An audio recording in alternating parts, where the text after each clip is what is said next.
One, two, three.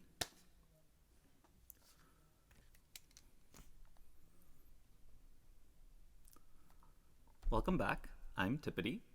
Today we're going to take a look at the reading section. I hope you guys have been taking good notes, because if you're going to improve by 100 points, you need to take your studies seriously. Oh, that sucks.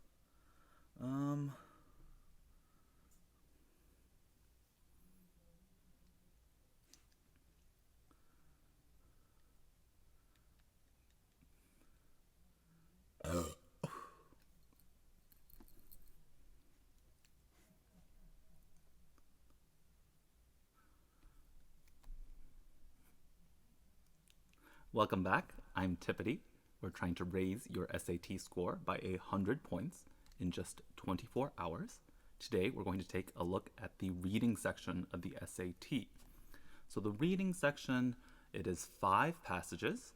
You get a literature passage, a social studies passage, a science passage, a history passage, and then another science passage to make 5. We're going to take a look at the literature passage today. Let's go ahead and jump in. So here we have the reading test. As you can see, there are 65 minutes for 52 questions. If you divide that by 5, you get 13 minutes per passage. I highly recommend doing 4 minutes for reading the whole passage, and then that leaves 9 minutes for doing all the questions. And the other tip that I think is really, really important is that you need to read the excerpt. The excerpt is probably the most important part of the passage. It tells you who wrote it or who is speaking, when it was written or spoken, and why. So this one's a book. So Lydia Minatoya is an author. This is how she makes her living, probably. All right, let's go ahead and get started. This passage is from Lydia Minatoya, The Strangeness of Beauty, 1999, by Lydia Minatoya. The setting is Japan in 1920. Chie and her daughter Naomi are members of the House of Fuji, a noble family. And one thing I like to do, especially in the literature passages, is to take notes of the characters. So Chie is the mom, and Naomi is the daughter. Okay, let's go ahead and read the rest of the passage. Akira came directly, breaking all tradition. Was that it? Had he followed form? Had he asked his mother to speak to his father to approach a go-between, would Chie have been more receptive? He came on a winter's eve. He pounded on the door while a cold rain beat on the shuttered veranda, so at first Chie thought him only the wind. The maid knew better. Chie heard soft scuttling footsteps, the creak of the door. Then the maid brought a calling card to the drawing room for Chie. Chie was reluctant to go to her guest. Perhaps she was feeling too cozy. She and Naomi were reading at a low table set atop a charcoal brazier. A thick quilt spread over the sides of the table so their legs were tucked inside with the heat. Who is it at this hour, in this weather? Chie questioned as she picked the name card off the maid's lacquer tray. Shinoda Akira, Kobe Dental College, she said. She read. Naomi recognized the name. Chie heard a soft intake of air.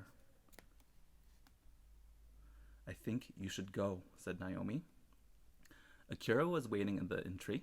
He was in his early 20s, slim and serious, wearing the black military-style uniform of a student. As he bowed, his hands hanging straight down, a black cap in one, a yellow oil paper umbrella in the other, Chie glanced beyond him. In the glistening surface of the courtyard's rain-drenched paving stones, she saw his reflection like a dark double. Madame, said Akira, forgive my disruption, but I've come with a matter of urgency. His voice was soft, refined. He straightened and stole a deferential peek at her face. In the dim light, his eyes shone with sincerity. Chie felt herself starting to like him. Come inside. Get out of this nasty night. Surely your business can wait a moment or two. I don't want to trouble you. Normally I would approach you more properly, but I've received word of a position. I have an opportunity to go to America as dentist for Seattle's Japanese community. Congratulations, Chie said with amusement. That is an opportunity, I'm sure. But how am I involved? Even noting Naomi's breathless reaction to the name card, Chie had no idea. Akira's message, delivered like a formal speech, filled her with maternal amusement. You know how children speak so earnestly, so hurriedly, so endearingly about things that have no importance in an adult's mind. That's how she viewed him as a child. It was how she viewed Naomi. Even though Naomi was 18 and training endlessly in the arts needed to make a good marriage, she had made no effort to find her a husband. Akira blushed. Depending on your response, I may stay in Japan. I've come to ask for Naomi's hand. Suddenly, she felt the dampness of the night. Does Naomi know anything of your ambitions? We have an understanding. Please don't judge my candidacy by the unseemliness of this proposal. I ask directly because the use of a go-between takes much time. Either method comes down to the same thing, a matter of parental approval. If you give your consent, I become Naomi's Yoshi. Oh, so Kira's come to propose. How cute.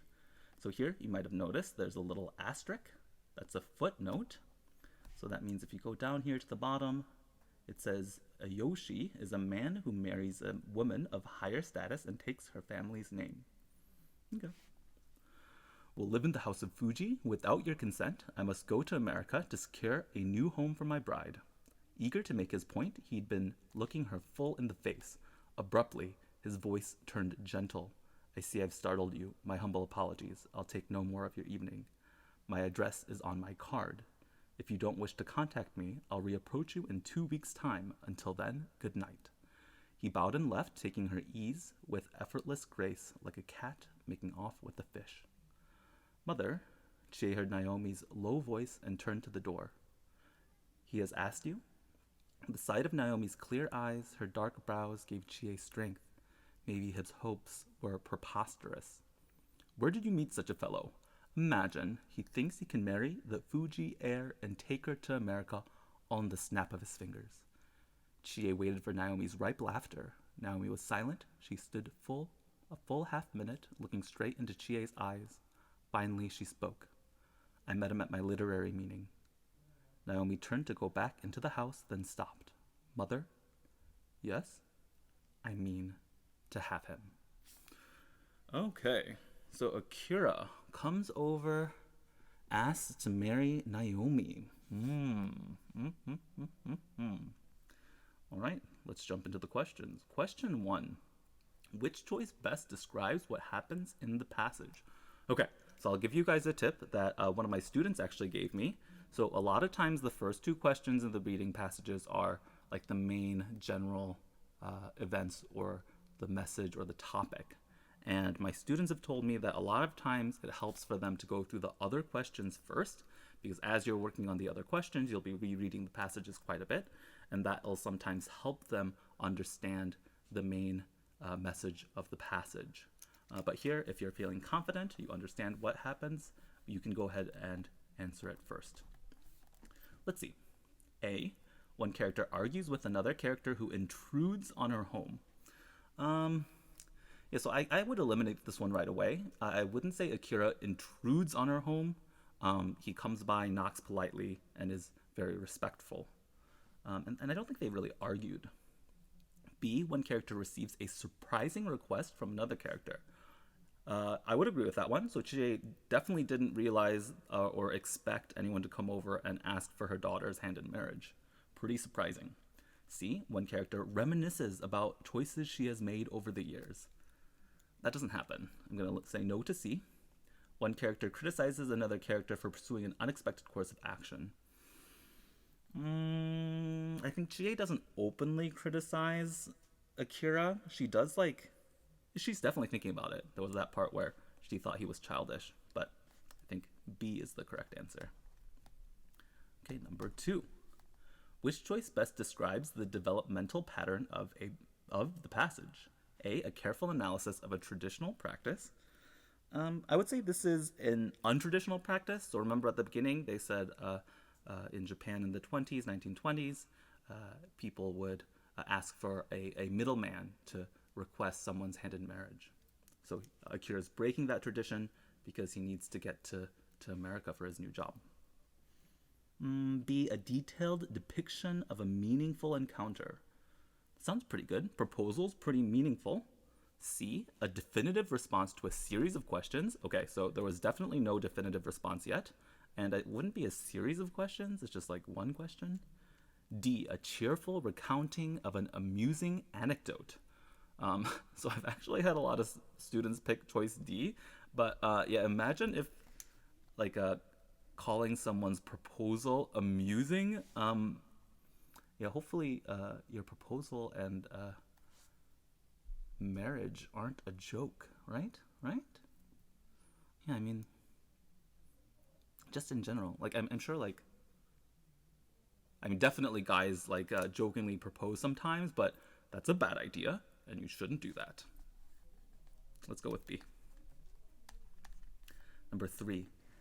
As used in lines 1 and line 65, directly most nearly means. Okay, so for these types of questions, I like to go directly to the lines first. Let's go ahead and take a look at line 1 and 65. We're looking for the word directly.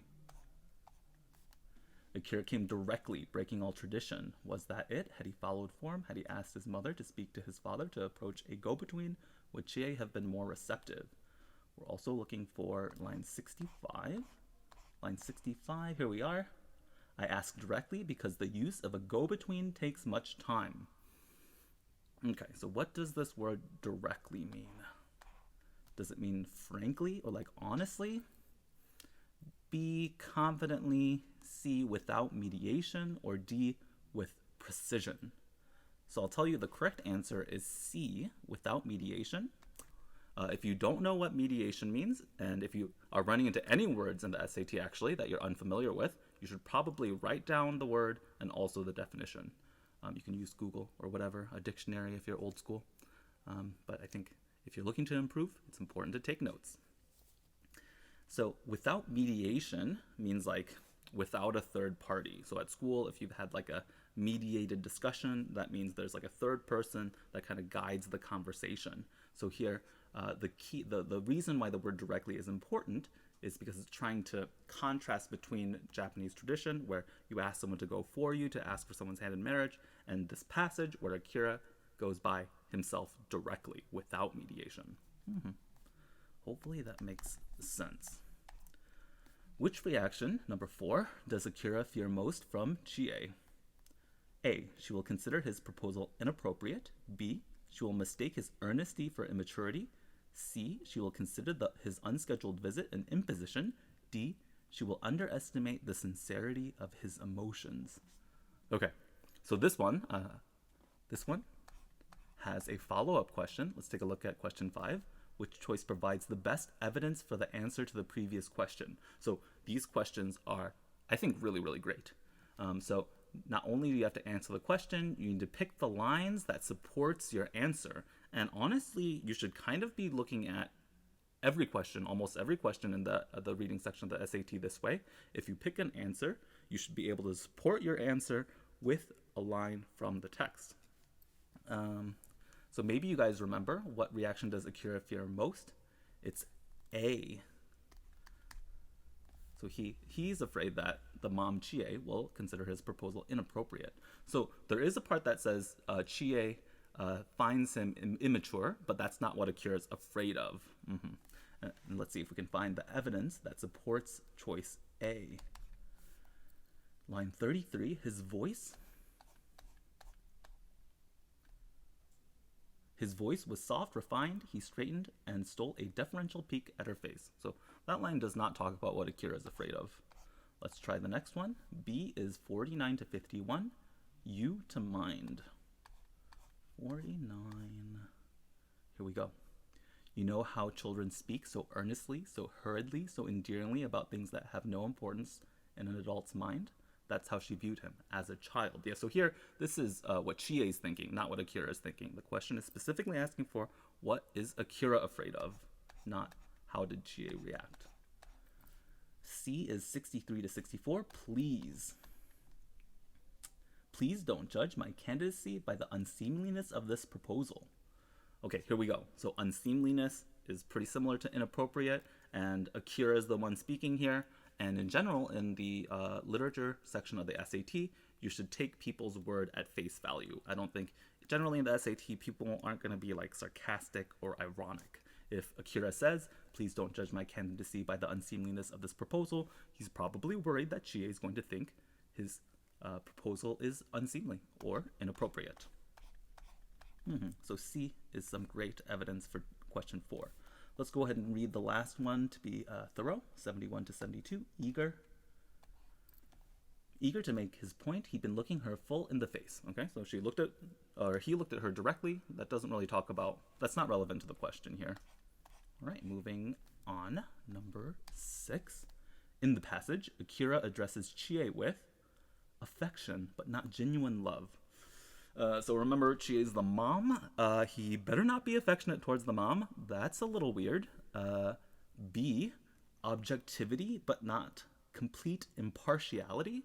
I've actually had a ton of students pick this one too, but like, what's happening in this passage? It's a proposal. Like, that's probably like the least objective thing that you can do, right? Picking someone to marry. I mean, like, I'm sure with like 7 billion people in the world, someone's made an Excel spreadsheet to decide who they're going to propose to. But that's not what we're talking about here. We're talking about Akira. He's not one of those people. And he is not being objective about his proposal. He's following his heart, right? I don't know, I haven't read the book, but that's what I would assume. C, amusement but not mocking disparagement. Again, please don't joke about marriage or proposals. It's a bad idea, right? Like, to a lot of people, like, getting married is like the most important thing in their life. Probably shouldn't joke about it. Respect but not utter deference. Yes. So he's very respectful. So if you don't know what deference means, deference is another word for respectful. So utter deference would be ultimate respect. So he is very respectful. But if he had shown ultimate respect, he would have followed tradition and got someone to go ask for Naomi's hand for him. So I like D. Number 7. The main purpose of the first paragraph is to. Let's go ahead and check the first paragraph again. Akira came directly, breaking all tradition. Was that it? Had he followed form? Had he asked his mother to go to speak to his father? To approach a go-between? Would Chie have been more receptive? He broke tradition. If he had followed tradition, would Chie have been more receptive? Number 7. Okay, so is it describing a culture? Again, we're not describing a culture. We're describing a break in culture. Criticize a tradition? I don't think we're criticizing the tradition. Like, Akira just happens to be breaking it because he got a fancy new job. Question a suggestion? I don't think so. Analyze a reaction. Yes, D. We're analyzing Chie's reaction. Would she have been more receptive if he had done something else? Followed tradition. Number 8. In line 2, form most nearly means. All right, let's jump to line 2. Had he followed form? So they're talking about tradition, right? He broke tradition, but had he followed tradition, would Chie have been more receptive? Oh. It means appearance, custom. Yes, custom. Structured nature, no. Custom. Number 9. Why does Akira say his meeting with Chie is a matter of urgency in line 32? Do you guys remember? It's because he got that job as like a dentist, right? In Seattle. A, he fears that his own parents will disapprove of Naomi. He worries that Naomi will reject him and marry someone else. He has been offered an attractive job in another country. Yeah, he's going to be a dentist in Seattle. He knows that Chie is unaware of his feelings for Naomi. No. Okay, number 10, we have another one where we have to find the evidence that he has another job. I think I remember where that is. Let's see if we can find it without the answer choices. I think it was around here. Here we go. I don't want to trouble you. Normally I would approach you more properly, but I've received word of a position. I have an opportunity to go to America as dentist for Seattle's Japanese community. So we're looking for like 39 to 42, I think. There it is. Boom. Okay, let's check our answers real quick.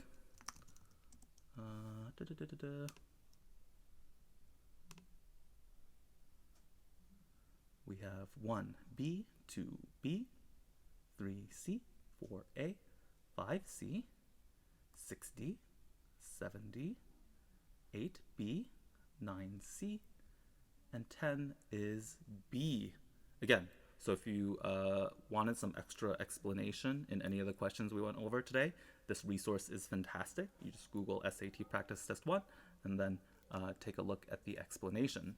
I hope that was helpful. Yeah, so I think we're making some excellent progress today. Hopefully, you are taking good notes and are improving quickly. I believe in you. I hope you believe in yourself. And next video, we will take a look at section 4, the final section, math with calculator. So make sure you have your calculator handy. Okay, I'll see ya.